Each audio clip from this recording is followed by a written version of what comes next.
আজ তুরস্ক এবং সিরিয়ায় 7.8 মাত্রার বিশাল ভূমিকম্প আঘাত হানে।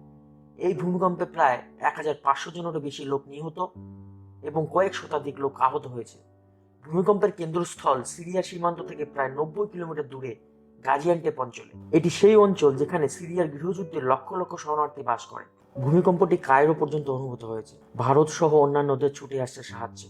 প্রধানমন্ত্রী নরেন্দ্র মোদী তুরস্কের ভূমিকম্পে ঝাঁপিয়ে পড়েছেন। প্রধানমন্ত্রী বলেছেন, ভারত তুরস্কের জনগণের সাথে সংহতি প্রকাশ করে এবং এই ট্র্যাজেডি মোকাবিলার সম্ভাব্য সব ধরনের সহায়তা দিতে প্রস্তুত। সরকার উদ্ধারকারী দল, মেডিকেল টিম ও ত্রাণ সামগ্রী পাঠানোর সিদ্ধান্ত নিয়েছে।